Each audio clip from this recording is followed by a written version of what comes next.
네, 2학년 여러분들 반갑습니다. 3단원의 마지막 시간입니다. 여기까지가 우리 중간고사 시험 범위죠. 중간고사란다. 기말고사 시험 범위죠. 지금 오늘까지 하면 시험 범위는 다 끝나는 겁니다.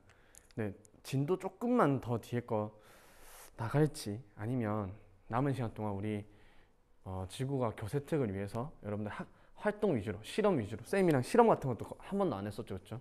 실험도 좀 하고 교세특 쓸 각자 개인만의 그런 시간도 좀 갖고 뭐 문제도 좀 풀고 이렇게 할지 아마 진도는 안 나갈 듯 싶어요. 여러분에게 부담을 주면 안 되니까 오늘 기말고사 전 마지막 진도다 라고 생각하고 남은 시간에는 문제도 풀고 교세특에 대비한 활동들도 할 거고 실험도 할 거고 기타 등등 재밌게 한번 수업 만들어 봅시다.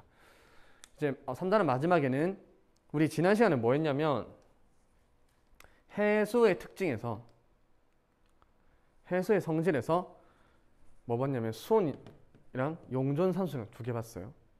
이제 배울 거는 염분과 밀도 그리고 수온 염분도입니다. 수온 염분도. 수온 염분도 사실 이렇게 붙어야 돼요. 수온 염분도. 그러니까 수온은 온도 T고요. 염분은 salt라서 S입니다. TS 다이어그램 이렇게도 불러요. TS 다이어그램 몰라도 됩니다. 그냥 쌤 아는 척 하고 싶어서 적어본 거고. 어쨌든 이제 오늘 볼 게 그렇게 있다. 볼게요. 이제 염분부터. 해수의 염분 읽어보면 그냥 말 그대로 소금이에요. 소금. 바닷물이 짜죠. 우리 그냥 일반 강물보다 바닷물이 짭니다. 그 이유가 염분이 녹아있기 때문이다. 염분이란 해수 1kg 속에 녹아있는 염료의 양을 g수로 나타내는 것을 염분이란다. 그러니까 해수는 1kg이니까 1000g이에요. 1000g 속에 염료가 얼마만큼 녹아있냐 이거죠. 몇 그램 녹아있냐 이거예요. 1000g 속에 몇 그램 녹아있냐. 그래서 단위는 PSU를 사용합니다. PSU. 이게 쌤 배울 때는 퍼밀이라는 단어였어 원래. 여기 밑에 있죠. 여기 퍼밀. 우리 퍼센트 이거는 뭐죠? 백분율이죠. 백분율. 이거 100 중에 얘 얼마 있냐? 백분율. 35% 하면 100 중에 35가 그만큼이다 라는 거였죠. 퍼밀이라는 단어가 있어요. 퍼밀. 공이 두 개 이렇게 붙어요. 이건 뭐냐면 천분율이에요. 천분율. 쉽게 말하면 천분율. 이게 중요한 거 아닙니다. 그냥 상식으로 말하는 거예요. 천분율. 얘 천 중에 얘 몇 있냐 이거예요. 그래서 만약에 염료가 35g이라 치면 물이 만약에 바닷물이 총 1000g 있다면 그 중에 965g은 물이고요. 염료는 35g이 있고요. 요렇게 계산해가지고 1000 중에 35구나. 그래서 옛날엔 단위가 35%이었어요. 염분의 단위가. 이해됐죠? 근데 이러려면 어떻게 해야 되냐면 해수 1kg을 바닷물을 퍼올려야 돼. 바닷물 쭉 퍼올린 다음에 다 증발시켜야 돼요. 물을 다 증발시키고 남아있는 염료의 양을 그 무게를 딱 재야겠죠. 그럼 35g이 딱 나올 거야. 1kg 속에. 근데 매번 퍼올리고 증발하고 매번 퍼올리고 증발시키고 귀찮죠. 그래서 만들어낸 방법이 전기 정도도. 우리 순수한 물에는 전기가 물론 통하죠. 순수한 물에 통합니까? 순수한 물에 안 통할 겁니다 아마. 그렇죠? 전해질이 좀 있어야 되니까. 어쨌든 바닷물에는 염료가 녹아있기 때문에 전기가 통한다. 그 전기 전도도로 측정을 하는 거예요. 나와 있습니까? 액체의 전기 전도도. 근데 단위는 똑같아요. 만약에 1000g 중에 35g이 염료였어. 그럼 옛날에는 35%밀이라 불렀고 지금은 35PSU라 부르는 거예요. 만약에 38g의 염료가 들어있어요. 1kg 속에. 옛날에는 38%밀이었는데 지금은 38PSU라고 부른다. 그러니까 퍼밀이라는 단어는 이제 아예 몰라도 되는 거예요. 그냥 이 지필하시는 분들이 옛날 사람이잖아요. 쌤도 옛날 사람이고. 그러니까 내가 배울 때는 퍼밀이었는데 껄껄껄 라떼는 말이야 이러면서 적어 놓는 거예요. 그냥 전혀 몰라도 됩니다. 그래서 평균 염분은 보편적으로 우리 지구상에 존재하는 바닷속에 있는 염분을 계산해 보면 대충 35PSU가 나온대요. 근데 결국 얘가 짜냐 얘가 덜 짜냐는 소금이 딴 데보다 많이 들어있냐 아니면 딴 데보다 물이 많이 들어있냐 이거랑 그냥 똑같은 말이죠. 이 바다가 얘 바다보다 짜. 이쪽이 좀 더 왼쪽이 좀 더 짜. 이쪽이 좀 더 짜. 그 말은 여기는 바닷물이 많이 증발을 하겠죠. 물이 많이 증발을 하겠죠. 아니면 이쪽은 바닷물이 딴 데로부터 많이 공급이 되겠죠. 기타 등등 여러 가지 요인이 있을 수 있겠죠. 그래서 염분이 달라진다. 어떤 거? 강수량이랑 증발량, 그 다음에 강물이 들어오는지 안 들어오는지, 아니면 빙하, 해수가 결빙을 하는지, 빙하가 녹아내리는지 등등등, 빙산이 되는지, 뭐 어쨌든 결빙이 일어나는 등등등등 이런 것들이 있다. 그리고 염분비 일정의 법칙을 학생들이 조금 헷갈려해요. 염분비 일정의 법칙. 문제로 막 계산하라 문제는 안 나와요. 근데 염분비 일정의 법칙이 뭐냐면, 염분이라는 것은 어디가 더 짜고 어디가 덜 짜고는 있을 수 있어요. 여기는 38 PSU가 있을 수 있고 여기는 35 PSU가 있을 수 있어요. 하지만 그 38이든 35든 38g, 35g 속에 있는 이 염화나트륨, 마그네슘, 칼륨 이런 것들의 비율이 일정하다는 거예요. 비율이. 예를 들어 볼게요. 잘 봐. 35 PSU일 때는 총 1kg 속에 물이 965고 염류가 35g이에요. 오케이? 그럼 이 35g 중에 염화나트륨은 약 27.2g이에요. 약. 그러면은 27.2g이 전체 35g에 포함되어 있죠. 곱하기 100을 해보면 이게 약 77.7%가 나와요. 무슨 말이냐면, 35 PSU짜리 바닷물 속에는 35g의 염류가 들어있고 그 중에 염화나트륨은 27.2g 들어있는데 전체 염류 중에서 염화나트륨의 비율은 77.7이구나. 이걸 알 수 있죠. 염화나트륨이 뭡니까? 그냥 소금이죠. 소금. NaCl. 그냥 NaCl이에요. NaCl. 왜 또 안 나오노? 잠시만요.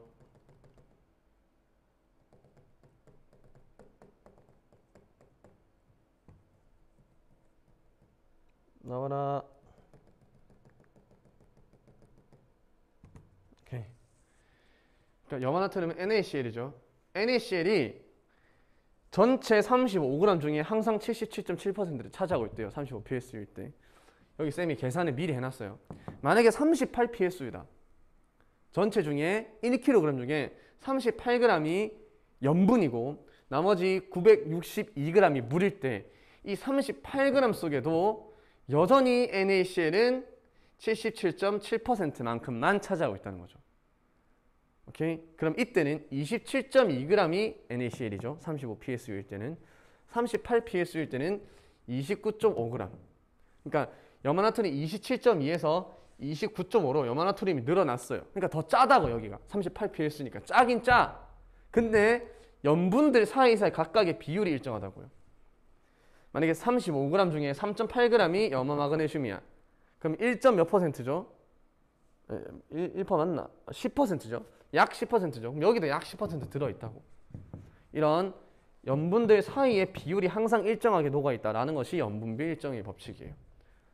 그러니까 항상 물이 여기든 저기든 짠맛이 똑같다는 게 아니라 더 짜고 덜 짜고는 할 수 있지만 그들 사이의 관계는 일정하다라는 게 핵심인 겁니다. 이해됐죠? 그 다음에 표충염분의 변화. 이거는 알고 있어야 돼요. 표충염분에서는 증발량과 강수량이 가장 큰 영향을 미친다. 그 중에서도 증발량 빼기 강수량이 더 중요해요. 증발량이라는 것은 바닷물이 위로 올라가는, 물만 없어지는 거죠. 그 양과. 강수량이라는 물만 들어오는 거죠. 그것의 차이값에 따라서 염분이 결정이 많이 된다라는 거. 많이 된다. 상당 부분. 증발량이 커. 강수량이 작아. 그럼 이 지역에는 물은 많이 증발하는데 들어오는 물은 얼마 없다고. 똑같은 소금이 있더라도 더 짜지겠죠. 이러면은 염분이 높다. 이렇게 되는 거죠. 증발량 빼기 강수량이 클수록 염분도 같이 증가한다. 여기 글씨 보입니까? 밑에가 잘 보이네요. 그 다음에 추가로 이것 말고도 증발량 빼기 강수량 말고도 영향을 주는 요인들이 아까 여러 가지 요인들이 있다라고 했죠. 몇 가지만 볼게요. 염분이 증가하는 요인, 즉 짜지는, 바닷물을 짜게 만드는 요인에는 증발, 아까 했던 거고, 극지방에서 일어나는 해수의 결빙, 물이 꽁꽁 얼어, 물만 얼죠. 순수한 물만. 그러면은 짜진다.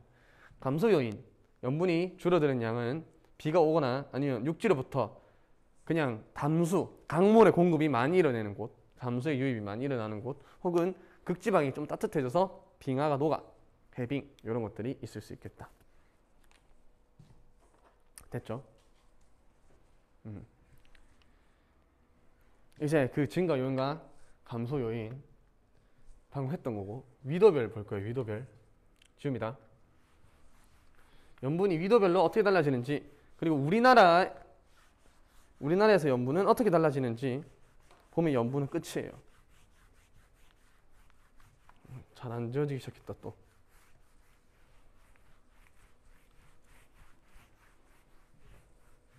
이거 원래 편집하고 그쵸?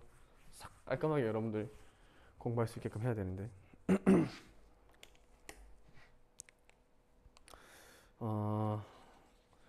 우리 보충교재 아까 우리 저번 시간에 봤던 143페이지를 또 볼 겁니다. 조금 이따 143페이지를 또 볼 거예요. 알겠죠? 봅시다. 표층 염분의 위도별 분포. 위도에 따라서 어디가 더 짜고 어디가 덜 짠지를 볼 거예요. 먼저 그래프만 먼저 볼게요. 빨간 색깔이 표층 염분이에요. 빨간 색깔이. 그러니까 염분이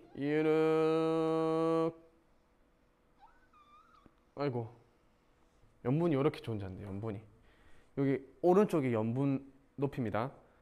그럼 염분 오른쪽으로 염분 위로 갈수록 짠 거죠. 제일 꼭대기에 있는 쪽이 여기랑 여기예요.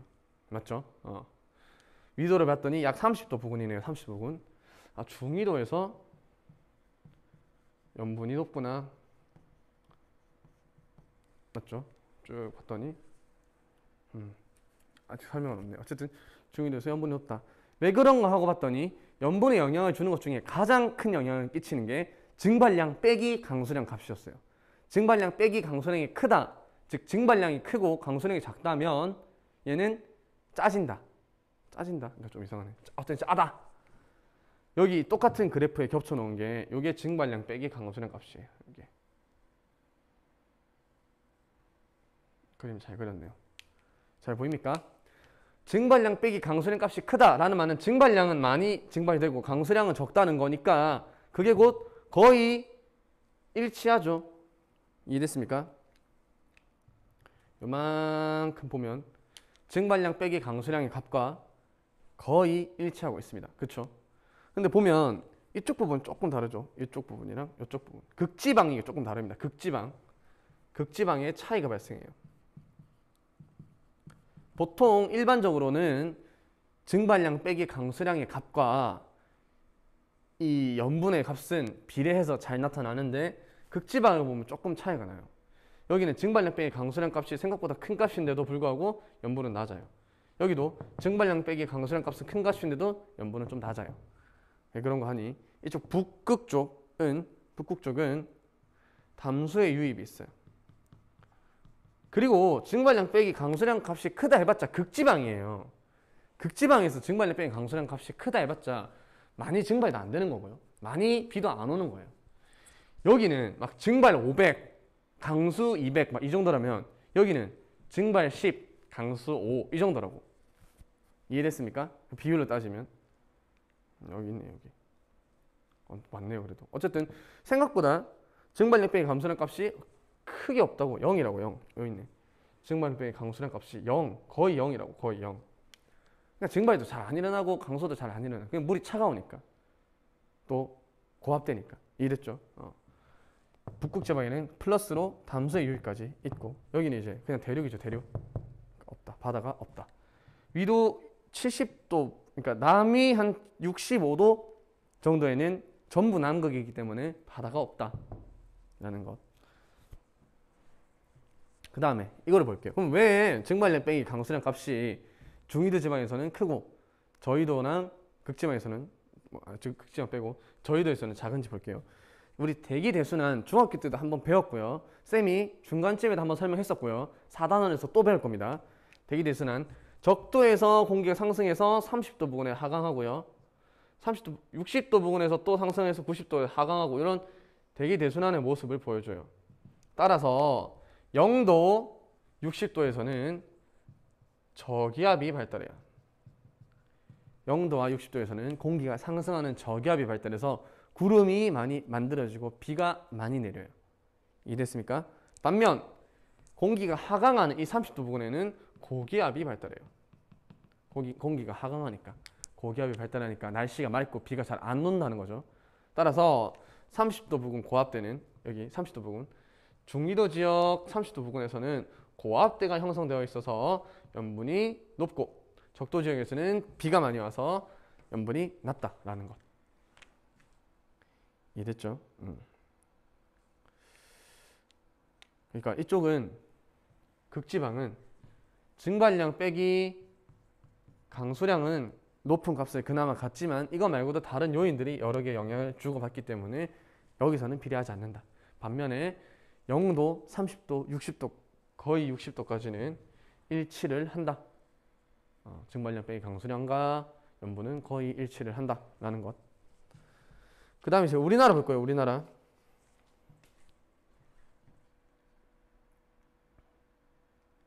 밀도 약층 갑자기 나오네요. 밀도 약층. 전 세계 먼저 보고 우리나라 봅시다. 지울게요.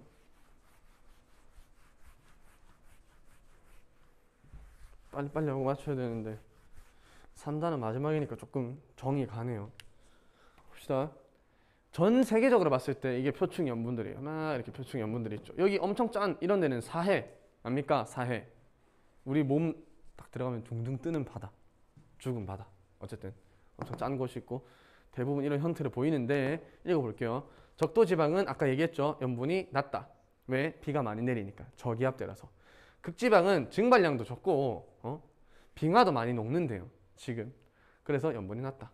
하지만 어느 지역에는 빙하가 어는 곳도 있겠죠. 그런 곳에는 높게 나타난다. 이런 건 문제에서 줍니다. 알겠죠? 그 다음에 육지에서 담수가 흘러나오죠. 이 땅덩어리로부터 맑은 맹물이 흘러나온다고. 그래서 육지 근처는 연안은 염분이 낮다. 대양 중심부에서 높다. 연안부에는 밀도란다. 염분이 낮다. 바다 가운데에서는 밀도란다. 또 염분이 높다. 이해됐죠? 그 다음 이거는 대서양이 태평양보다 대체로 높다. 그냥 이거는 그냥 그런갑다 하면 돼요. 대서양이 더 짜대요. 대서양이 태평양보다 염분이 높다. 끝. 전 세계적으로 보면 그렇다. 우리나라 볼 건데 우리나라 앞으로 돌아가서 수온만 있네요. 수온만. 수온에다가 쌤이 그냥 같이 그릴게요. 여러분들 보충교재는 143페이지입니다. 보충교재 143페이지 펴면 우리나라가 나와 있어요. 우리나라 보입니까? 보충교재 봐야 돼요. 이걸로 보면 이거는 수온이에요. 수온. 지금 볼 건 수온 아닙니다. 우리는 염분 볼 거예요. 염분. 염분의 특징을 딱 봤더니 지금 여름철과 겨울철 중에 어디가 더 염분이 대체적으로 높습니까? 그냥 보면 나오죠. 앞에가 겨울이죠. 맞죠? 앞에가 겨울. 옆에가 오른쪽이 다시 왼쪽이 겨울, 오른쪽이 여름이에요. 그럼 어디가 더 숫자가 높게 염분 PSU 단위가 어디가 높게 적혀 있나 하고 봤더니 겨울이 그냥 딱 봐도 높게 나와 있죠. 대체적으로 보면 34.8도 있고 막 34도 있고 같은 지역을 봤을 때 겨울이 더 염분이 높아요. 왜 그런 거 아니? 우리나라에서는 여름철에 비가 많이 내립니까? 겨울철에 비가 많이 내립니까? 다시 염분은 염자입니다. 염분은 겨울철이 여름철보다 더 크다. 즉 겨울이 더 짜다. 바다가 더 짜진다. 왜냐하면 여름철에 강수량이 어마어마해서 그렇다. 비가 많이 내리기 때문에 바닷물이 덜 짜진다. 오케이? 그 다음에 한 계절을 정해가지고 이쪽 황해랑 이쪽 남해랑 두 개를 비교해 볼게요. 하나를 정해가지고 8월달로 볼까요? 8월달 해봤더니 황해 쪽은 31 PSU 정도 되고요. 남해는 한 32 정도 되네요. 32. 맞죠? 교과서 말고 다시 보충교재 143페이지에 나와 있습니다. 황해는 약 31 PSU, 남해는 약 32 PSU. 둘 중에 누가 더 짭니까? 남해가 더 짜죠. 남해가 서해, 황해보다 더 짜다. 그 이유는요. 왜냐하면 첫 번째로 여기서부터는 지난 시간에 배웠어요. 난류가 이렇게 흘러오죠. 난류. 따뜻한 바다. 난류. 난류는 따뜻한 물이에요. 여러분 소금 녹일 때 찬물에 많이 잘 녹습니까? 따뜻한 물에 잘 녹습니까? 따뜻한 물에 잘 녹죠. 이거랑 다른 거예요. 지난 시간에 배웠던 우리 뭐죠? 지난 시간에 배웠던 용존산소량. 기체의 용해도는 적을까요? 기체의 용해도는 탄산이에요. 탄산. 얘는 온도가 낮을수록 온도에 반비례한다. 이렇게 적을게요. 하지만 염료는요. 이게 두 개야. 염료는요.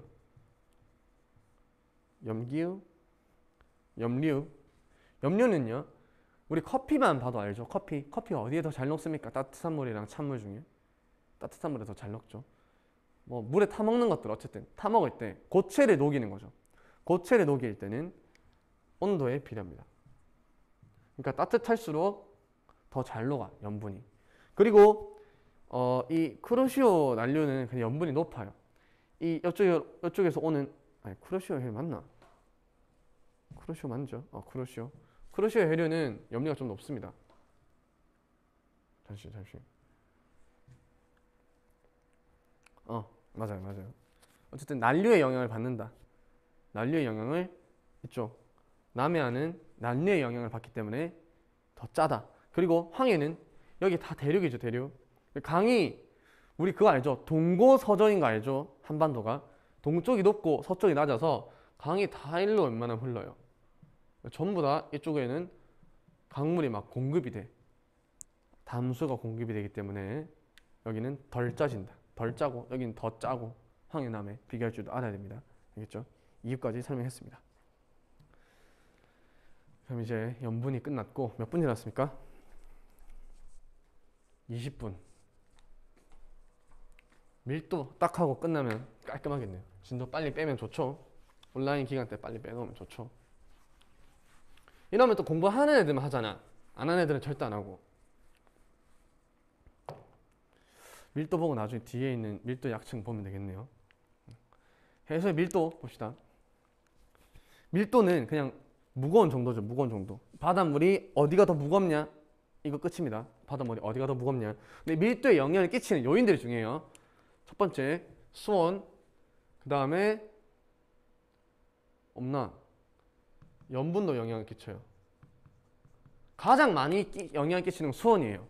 찬물이 무겁습니까? 따뜻한 물이 무겁습니까? 하면 학생들 열은 찬물이 무겁습니다 라고 할 거예요. 차가운 게 밀도가 더 크다. 왜냐면 분자들 사이에 공간이 따닥따닥 더 붙어 있으니까. 그 말은 같은 공간 내에 더 많이 들어가 있을 수 있으니까 밀도가 더 큰 거죠. 밀도의 단위가 부피분의 질량이니까. 같은 부피 동안에 얼마나 많은 질량이 있냐 이거니까. 차가우면 더 따닥따닥 붙어 있을 수 있죠. 그러니까 질량이 더 무겁다. 어쨌든 그렇다. 가장 큰 영향을 끼치는 거는 수온이에요. 찬물은 밀도가 크고 따뜻한 물은 밀도가 작아요. 끝. 근데 거기에 염분까지 영향을 끼쳐요. 소금물이랑 맹물이랑 보면 소금물이 더 무겁습니다. 일반적으로 그냥 물보다. 이해됐죠? 염분이 크면 밀도도 커진다. 그 다음에 염분 해수의 밀도는 항상 1보다는 커요. 1g/. 세제곱센티미터가 순수한 물이거든요. 그냥 물 H2O만 있는 거. 염분은 항상 1.025에서 1.028 정도로 순수한 물보다는 항상 무겁다 라는 거 첫 번째 특징. 왜? 염류가 있어서. 염분 때문에. 항상 녹아 있으니까. 그 다음에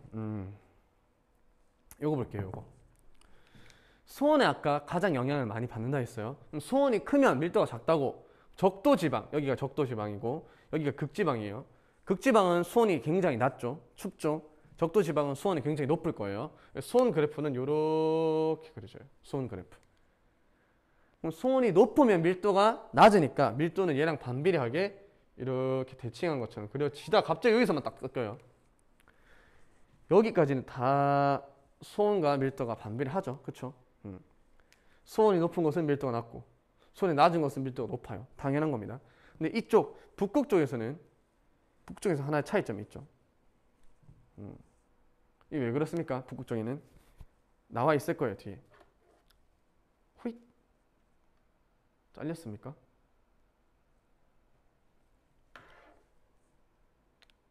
여기 있네.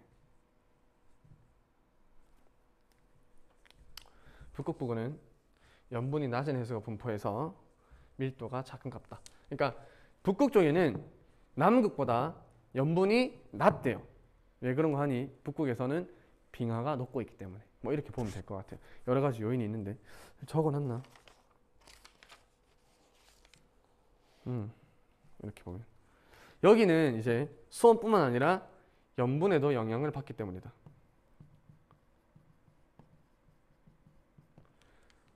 남극 지방보다 북극 지방은 덜 짜요. 왜 그런 거 아니? 빙하가 녹으면서 염분이 낮아지고 있기 때문에. 염분이 낮아졌어. 염분도 밀도에 영향을 끼친다고 했어요. 수온뿐만 아니라 여기는 수온보다는 염분이 조금 더 영향을 많이 끼쳐가지고 밀도 그래프가 여기서 올라가지 않고 내려온다. 그래서 북극의 밀도가 남극의 밀도보다 더 작다. 그 다음에 연직 분포는 볼 필요도 없죠. 이게 위도별 변화였으니까 한 지점의 연직 분포는 깊이 내려갈수록 밀도가 어떻게 되니? 하고 봤더니 당연히 아래쪽에 있는 게 위쪽에 있는 것보다 밀도가 크겠죠. 유체는 항상 밀도가 큰 것이 작은 것보다 아래에 놓여 있다. 볼 필요가 없다. 마찬가지로 아래로 갈수록 밀도가 커진다. 끝. 즉 수심이 깊을수록 밀도가 크다. 이렇게 볼 수 있다. 여기 있네요. 수온과 밀도 깊이 내려갈수록 볼게요. 우리 수온의 분포 지난 시간에 딱 봤습니다. 여기 혼합층, 여기 수온 약층, 여기 심해층 이렇게 수온이 분포한다면 밀도는 얘랑 딱 반비례하게끔 갈수록 점점 무거워져요. 이렇게 밀도가 갈수록 밀도가 무거워져요. 이렇게 끝. 그다음 수온 염분도 보는 요인은 이게 중요합니다. 염분까지 밀도까지 이러면 끝났어요. 근데 밀도는 이게 중요한 게 아니라 앞에 출제 포인트에서 봤죠. 수온 염분도 분석이 중요한 거예요. 밀도란 수온에 반비례하는구나. 수온이 높으면 밀도가 작구나. 염분도 영향을 주는구나. 염분이 높으면 밀도가 크구나. 짠 바다면 밀도가 크대요. 그럼 이제 결국 수온에도 영향을 받고 염분에도 영향을 받은잖아. 누가? 밀도가. 그래서 수온 염분도는 해수의 밀도를 알아보기 위한 그래프입니다. 돌아와서 이거 보고 갈까요? 밀도 약층. 수온 약층 봤죠? 수온 약층. 수온이 갑자기 확 뛰는 곳을 수온 약층이라 했어요. 그때 수온이 급격하게 변하니까 아까 수온에 영향을 많이 받는다 그랬어요. 누가? 밀도가. 수온이 갑자기 낮아져. 밀도는 갑자기 커져. 밀도 약층이라고도 부른다라는 게 끝입니다. 대체로 수온 약층과 일치한다. 밀도 약층은 대체로 수온 약층과 일치한다. 왜? 밀도와 수온은 반비례하니까. 이제 수온 염분도 봅시다. TS도 아까 쌤이 설명했죠. 수온 빼기 염분도. 이게 이제 가로축은 수온이고 세로축은 염분이다 이거예요. 잘못했네요. 가로축이 염분, 세로축이 수온. 미안합니다. 이게 T는 이제 temperature 맞나요? S는 salty. 해서 수온 염분도. 수온과 염분을 축으로 해서 뭘 알아보는 것이다? 밀도를 알아보기 위한 것이다. 이게 등밀도선이에요. 그래서 이렇게 쭉 이렇게 끄어진 게 이게 등밀도선이에요. 여기에 있는 이 오른쪽에 1.028, 1.027, 1.026 이런 놈들이 밀도 값이에요. 밀도. 이런 것들이 전부 다 밀도를 나타내고 있고 가로축은 염분, 세로축은 수온 이렇게 되고 있습니다. 오케이? 이때 이거 한번 읽어볼게요. 같은 등밀도선의 위에 놓인 두 점은 수온과 염분이 달라도 밀도는 같다. 한번 볼게요. 쌤이 여기 점을 하나 찍었고요. 여기 점을 하나 찍었어요. 쌤이 어느 지점에 가서 딱 물을 퍼올렸더니 그 지역에 염분은 약 33 ps이었군요. 이었고요. 수온은 약 한 7 정도 되는 바닷물이었어요. 수온 7도씨 정도에다가 염분은 33 ps이구나. 끝. 그 다음에 어느 지역에 또 가서 딱 퍼올렸더니 염분은 약 34.5 정도 됐고요. 수온은 한 13 정도 됐대요. 그럼 이 둘은 등밀도선 위에 놓여있죠. 같은 밀도를 갖고 있다는 겁니다. 수온이 다르고 염분이 달라도 밀도는 같다라는 거죠. 이게 왜 우리가 이 수온 염분들을 왜 알아보냐면요. 잘 봐요. 여러분이 해양학자야. 이 바다의 무언가를 측정하고 싶어. 수온 측정할 수 있습니까? 쉽게 측정할 수 있죠. 어떻게? 그냥 온도계 꽂으면 돼. 온도계 꽂으면 삑 몇 도입니다. 이렇게 오케이 땡큐. 염분 어떻게 알아본다고요? 이제 옛날 같았으면 1kg 퍼서 증발시킨 다음에 몇 그램 남았니? 이걸 볼 건데 너무 귀찮죠? 그래서 이제 어떻게 한다고? 딱 1kg 펀 다음에 전기 전도도 딱 전기 막대기 2개 띡 꽂으면 이 정도면 35 PSU입니다. 이렇게 알려준다고. 전기가 얼마나 잘 통하는지를 통해서. 얘도 바로 측정할 수 있어요. 근데 결론적으로 우리가 알고 싶은 건 뭐냐면 밀도를 알고 싶다고. 밀도를. 밀도는 어떻게 구하는데? 부피분의 질량이죠.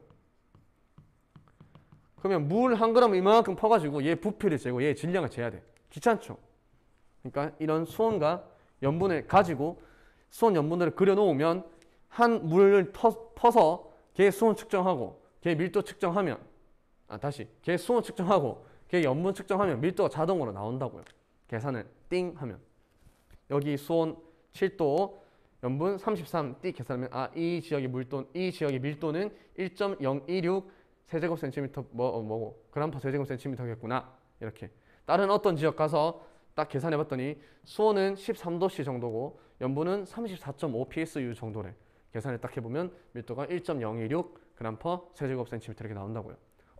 둘이 밀도가 똑같네. 이게 이 말인 거예요. 같은 등밀도선에 놓여 있으면 밀도는 같은 횟수를 의미한다. 이거 쉽죠? 이제 밀도를 찾는 방법.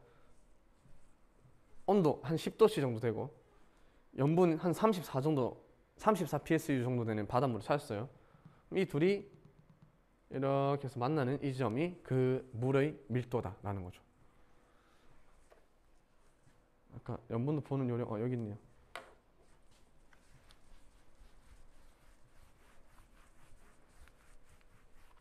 수온 염분을 한번 봅시다. 보는 요령이래요. 염분이 34 PSU짜리고 수온이 11도씨짜리면 찍 꺼서 만나는 이 지점 1.026이 밀도겠구나. 1.026 그램 퍼 세제곱센티미터가 밀도겠구나. 쉽게 할 수 있죠. 이게 수온 염분도인데 그냥 이제 이런 거 읽는 거는 이제 쉬워요. 이걸 문제에서 응용했을 때 조금 까다롭게 나올 수 있다는 거죠. 예를 들어 볼까요? 이 수온 염분도를 가지고 뭘 할 수 있냐면요. 해수 연직 밀도 분포를 볼 수 있어요. 밀도, 수온, 염분. 요걸로 해석할 수가 있습니다. 우리 보충교재에는 어디 나와 있냐면 예시 문제가 있어요. 147페이지 15번입니다. 보충교재 문제는 쌤이 따로 이 PPT를 안 따놔서 죄송합니다. 보충교재 147페이지 15번. 147페이지 15번. 문제에 보면 대략적으로 여기다 그려볼까요? 어떻게 돼 있냐면 이거랑 약간 다르긴 한데 뭐 이런 식으로 그려놓고 여기가 0m 그러니까 0m 바로 표층이고 이 지점이 100m 물속 100m 지점. 그럼 여기 뭐 200 그다음 여기 뭐 300 그다음에 오른 790에서 여기 1000 한 500 이런 식의 자료를 줘요. 이게 뭐냐면 어떤 한 지점에 0m부터 저 바다 깊숙이 1000m까지 각각 0m에서 물 한번 퍼올려 가지고 얘 수온 측정하고 얘 염분 측정해서 찍어보고 100m에서 물 퍼올려 가지고 수온 측정하고 염분 측정해서 찍어보고 200m에서 퍼올려서 수온 측정하고 염분 측정해서 찍어보고 했을 때 이렇게 그래프가 그려진대요. 이걸 뜻하는 게 뭐냐면 첫 번째로 등밀도선이 빨리 마칠게요. 등밀도선이 이렇게 있죠. 여기가 1.027, 여기 1.028, 그럼 여기는 1.0275 이 정도 될 거예요. 결국 뭐냐면 오른쪽 아래로 갈수록 항상 밀도는 증가해요. 오른쪽 아래로 갈수록. 왜? 염분이 커지고 수온이 낮아지는 거죠. 오른쪽으로 간다. 오른쪽은 염분 증가고요. 아래쪽은요. 아래쪽은 뭡니까? 수온 감소예요. 맞죠? 그러니까 오른쪽 아래로 간다는 말은 염분은 커지고 수온은 감소한다는 뜻이니까 밀도는 당연히 커질 수밖에 없죠. 결국 대체적으로 이 0m부터 1000m로 가는 동안 등밀도선은 이렇게 지나오고 있죠. 맞죠? 결국 얘들은 아래쪽으로 갈수록 밀도가 증가한다는 걸 보여주는 그래프가 되는 거고요. 첫 번째로. 두 번째로 밀도가 갑자기 확 변하는 구간이 어디냐면 이 지점이 제일 밀도가 확 변해요. 맞죠? 그러니까 여기서 요렇게 오는 게 밀도가 가장 빠르게 변하죠. 요렇게 가는 것보다.